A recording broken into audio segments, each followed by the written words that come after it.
డబ్బు, అనారోగ్యం, ఉద్యోగం, వ్యాపారం అప్పులతో బాధపడుతున్నారా? మీకోసమే మేనిఫెస్టింగ్ మిరాకిల్స్ 11 days ప్రోగ్రామ్. నమస్తే, welcome back to Suman TV. నేను మీ సంజయ్. ఈ రోజు మనతో పాటు ఉన్నారు ఇంటర్నేషనల్లీ సర్టిఫైడ్ హ్యాపీనెస్ మరియు మైండ్ఫుల్నెస్ కోచ్ డాక్టర్ అనూహ్య గారు. మ్యామ్తో మాట్లాడి కొన్ని విషయాలు తెలుసుకుందాం. నమస్తే మ్యామ్. నమస్తే మ్యామ్, ఇక్కడ అమ్మ గురించి వరుస పెట్టి కాన్సెప్ట్లు చేసుకుంటున్నాం మా అమ్మ గురించి. అండ్ ఇక్కడ చూసుకుంటే ఎవ్రీ పర్సన్ మూడ్ అనేది కొన్ని సందర్భాల్లో మారుతూ ఉంటుంటుంది. కానీ ఇక్కడ అమ్మ మూడ్ చూసుకుంటే గంటకు ఒకసారి మారుతూ ఉంటుంటుంది.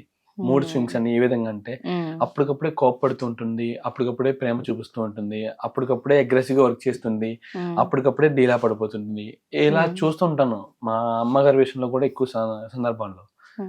ఎందుకు ఇలా అవుతూ ఉంటుంది అంటారు?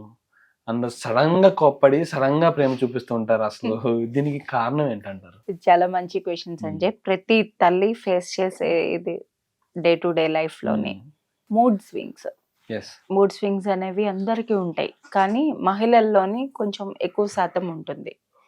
ఎందుకు అంటే హెల్త్ పరంగా చూసుకుంటే వాట్ ఎవర్ మెన్స్ట్రువల్ సైకిల్ అప్పుడు కానీ లేకపోతే ప్రెగ్నెన్సీ తర్వాత కానీ అది హార్మోనల్ ఎఫెక్ట్ వల్ల, హార్మోన్ ఫ్లక్చుయేషన్స్ వల్ల మన మూడ్ అనేది చేంజ్ అవుతా ఉంటుంది. అది ఒక రీజన్. ఇంకా వాళ్ళు అనుకున్నది వాళ్ళు ఏం చేయలేకపోతున్నారు అన్న ఫ్రస్ట్రేషన్ ఒకటి ఉంటది. అది చెప్పిన మాట ఎవరు వినట్లేదు, అది ఎక్కువగా ఉంటాయి. నేను చెప్పింది అంటే వాళ్ళు ఇంకా ఎలా అనుకుంటారంటే నాకు ఒక గుర్తింపు లేదు, నన్ను ఎవరు వాల్యూ ఇవ్వట్లేదు నాకు. సో ఇలా చాలా కారణాలు ఉంటాయి అన్నమాట. ఇంకా స్ట్రెస్ కి గురైనప్పుడు ఇంకా వాళ్ళ నిద్ర అనేది చాలా తక్కువ ఉంటది. యాక్చువల్ గా స్టడీస్ ప్రకారం మహిళలు ఎక్కువ శాతం పడుకోవాలి. నిద్ర అనేది మహిళలకి ఎక్కువ అవసరం మగవారి కన్నాను. కానీ మన దీంట్లో చూసుకుంటే మహిళలే తక్కువ తీసుకుంటారు. సో వాళ్ళు ప్రయారిటైజ్ చేసుకోరు. రైట్, చిన్నప్పటి నుంచి నువ్వు ప్రయారిటైజ్ చేసుకోకూడదు అది అని చెప్పి, చేసుకోవాలి అని చెప్పి ఎవరు చెప్పరు కదా. సో ఇలాంటివి ఏమి వాళ్ళకి తెలియవు. వాళ్ళ ఎమోషన్స్ అనేవి వాళ్ళకి ఎలా మేనేజ్ చేసుకోవాలో ఎవరు నేర్పించరు, ఎక్స్ప్రెస్ చేయరు. ఏం చెప్పి పంపిస్తారు? ఎవరికైనా చిన్నప్పటి నుంచి అమ్మాయి అంటే ఏదైనా కూడా నువ్వు కంట్రోల్ చేసుకొని సర్దుకుపో. కానీ ఒక మనిషి ఎంతకాలం సర్దుకుపోగలరు? వాళ్ళు ఎక్స్ప్రెస్ చేసుకోలేరు కదా. సో కొన్నాళ్ళు గడిచినప్పటికీ అది లోపల ఒక స్టార్మ్ లాగా, ఒక పెనుభూతం అంటారు కదా, అలా లోపల ఫిలప్ అయిపోయి ఉండిపోతుంది. ఇప్పుడు ఒక వాటర్ పోసామనుకోండి ఒక కప్ లోని, అది ఆల్రెడీ కింద నుంచి ఫిల్ అయ్యి ఉండి పైన ఓవర్ఫ్లో అవ్వడానికి పైన వేసిన ఒక చిన్న ఇది చాలు. మీరు చెప్తుంటే అర్థమవుతుంది. అమ్మ ఎమోషన్స్ కూడా అంత కంట్రోల్ లో ఉంటుంటే సడన్ గా పిల్లలు ఏదన్నా ఇరిటేట్ చేసి పని చేస్తే ఒకసారి కోపం వచ్చేస్తుంటది. అవును, అప్పటి వరకు పిల్లల మీద ఎంతో చేసి ఉంటారు. పిల్లలు ఏదైనా సంథింగ్ ప్రేమ చూపించే విషయం చేస్తే అమ్మ వెంటనే ప్రేమ పొంగిపోతుంది. ఎగ్జాక్ట్లీ, అమ్మ కూడా చెప్పిన మాట వినట్లేదు అన్నప్పుడు ఎక్కువ వస్తూ ఉంటది. ఎందుకంటే అక్కడ వాళ్ళు ఎలా చూస్తారంటే తల్లులు, నేను చెప్పిన మాట వినట్లేదు అండ్ వీళ్ళు నన్ను గౌరవించట్లేదు, వీళ్ళ దృష్టిలో నేను ఒక లెవెల్ కాదు, ఒక స్లేవ్ లాగా అది అన్ని చేయటానికి, అది అలా ఆలోచిస్తూ ఉంటారు అన్నమాట. అంటే అమ్మ తిట్టిందని మనం బాధపడకూడదు అంటారా? అమ్మ తిట్టిలా చేసుకోకూడదు? అది కూడా వస్తున్నాను నెక్స్ట్.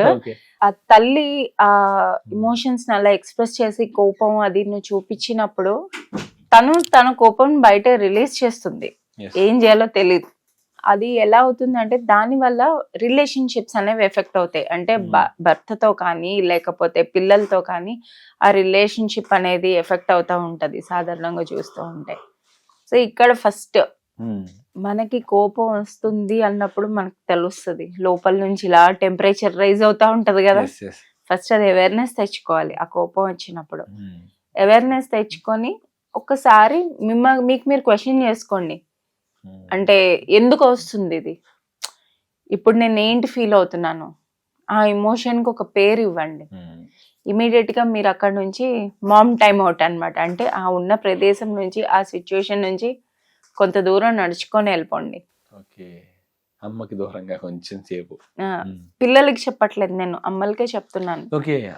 అమ్మలకి ఆ కోపం నాకు వస్తుంది. ఇప్పుడు మీకు కోపం వస్తుందంటే మీకు తెలుస్తుంది కదా మీ బాడీలోని, మీకు ఏదైనా నచ్చట్లేదు, కోపం వస్తుంది అన్నప్పుడు వెంటనే మీరు చేస్తున్న పనులన్నీ ఆపేసి ఒక చిన్న పాజ్ తీసుకొని ఏమవుతుంది అసలు, నేను ఏంటి ఫీల్ అవుతున్నాను, ఆ ఎమోషన్ కి ఒక పేరు అంటూ ఇవ్వాలి మైండ్ఫుల్ గా, ఓకే ఎక్నాలెడ్జ్ చేయాలి. తర్వాత ఓకే ఎందుకు అవును నాకు వచ్చింది, ఇప్పుడు దేని వల్ల వచ్చింది, ఆ కారణం అనేది మీరు తెలుసుకోగలగాలి. అప్పుడు ఆ కారణం అనేది తెలుసుకుంటే అది మనకి ఎప్పుడో ఎవరో అన్న మాటకి దీనికి రిలేట్ చేసుకోగలం. అలా రీజన్ ఇంకొకటి ఉంటుంది బయట. కానీ కోపం ఒకరి మీద చూపిస్తుంటారు. కోపం ఇప్పుడు సిచ్యువేషన్ వేరే ఉంటది. సో మనం అలాగా ఆలోచించాలి అన్నమాట, ఎక్కడి నుంచి వస్తుంది కోపం, మెయిన్ రీజన్ ఏంటి అది అని. తర్వాత ఒక చిన్న బ్రేక్ తీసుకోండి, ఫ్యూ డీప్ బ్రెత్స్, అక్కడ నుంచి వెళ్ళిపోయి మీ డీప్ బ్రెత్స్ తీసుకుని ఒక చిన్న వాక్, లేదా బయటకు నడిచే ప్లేస్ లేదు అది అంటే కిటికీలందరి ఇళ్లలోనే ఉంటాయి, కొంతసేపు విండో నుంచి బయటకు చూడటం, ఇలాంటివన్నీ చేసుకొని రావటం వల్ల మళ్ళీ మీరు మీ ప్రెసెంట్ నార్మల్ బ్యాలెన్స్ స్టేట్కి వస్తారనమాట. ఇక్కడ ఇలా మన ఎమోషన్స్ ని మనం కంట్రోల్ చేసుకోవటం వల్ల ఏంటి అంటే మనం చూసి పిల్లలు నేర్చుకుంటారు కదా. అవునా, పిల్లలు చెప్పే కన్నా చూసే ఎక్కువ నేర్చుకుంటారు. సో మన ఎమోషన్స్ ని మనం ఎలా మోడల్ చేస్తున్నామో వాళ్ళకి ఒక రోల్ మోడల్ లా ఉండాలి. ఎప్పుడైతే మనలోని చేంజెస్ వాళ్ళు అబ్జర్వ్ చేస్తారో పిల్లలు కూడా మీరు చెప్పిన మాట వినడం, వాళ్ళు ఇంకా కొంచెం కోఆపరేటివ్ గా ఉండడం, ఒక హ్యాపీ ఫ్యామిలీ లాగా తయారవుతుంది ఆ ఇల్లు అనేది. అంటే ఇక్కడ తల్లి నేర్చుకోవాలంటారు, అమ్మ నేర్చుకోవాలంటారు. అంటే అమ్మ నేర్చుకోవాలి, అది చూసి పిల్లలు నేర్చుకుంటారు. ఎగ్జాక్ట్లీ అంతే. యాజ్ ఇట్ ఈస్ అమ్మ ఎలా రియాక్ట్ అవుతుందో ఓపెన్ కమ్యూనికేషన్ ఉండాలి. ఇప్పుడు తల్లి పిల్లలనే కాదు, ఏదైనా ఇది నచ్చట్లేదు అది అంటే వాళ్ళు వెళ్ళి వాళ్ళ భర్తతో కానీ పిల్లలతో కానీ ఓపెన్ గా కమ్యూనికేట్ చేయగలగాలి. నాకు ఇది నచ్చడం లేదు, ఇలా ఓపెన్ కమ్యూనికేషన్ ఫ్రీగా ఎక్స్ప్రెస్ చేసుకొని ఓపెన్ కమ్యూనికేషన్ ఉంచినట్టయితే బౌండరీస్ అనేవి సెట్ చేస్తున్నాం కదా. ఎగ్జాక్ట్లీ. కోపం అనేది ఎందుకు వస్తుంది? కోపం అనేది ఎప్పుడైనా ఎవరైనా మనం గీసుకున్న గీత దాటి వచ్చినప్పుడు మనకు కోపం వస్తుంది. ఎస్. అండ్ ఇక్కడ నాకు అర్థమైంది, తల్లిలో ఎందుకు చేంజ్ చేసుకోవాలి అన్న థాట్ లో ఉన్నా, కానీ పిల్లలు నేర్చుకునేది తల్లిల నుంచే కదా. ఎగ్జాక్ట్లీ. తల్లి అనే కాదు, భర్త కూడా, పేరెంట్స్ ఎవరైనా కూడా, పేరెంట్స్ అనే కాదు, ఇంట్లో ఉన్న ఎవరినైనా పెద్దవాళ్ళని చూసే పిల్లలు నేర్చుకునేది. ఇంట్లో ఉన్న పెద్దవాళ్ళు ఖచ్చితంగా వాళ్ళ ఎమోషన్స్ ని కంట్రోల్ చేయడం నేర్చుకోగలిగితే పిల్లలు కూడా వాళ్ళ కంట్రోల్లో ఉంటారు, వాళ్ళ ఎమోషన్స్ కూడా కంట్రోల్ ఎలా చేసుకోవాలని చూసి నేర్చుకుంటున్నారు.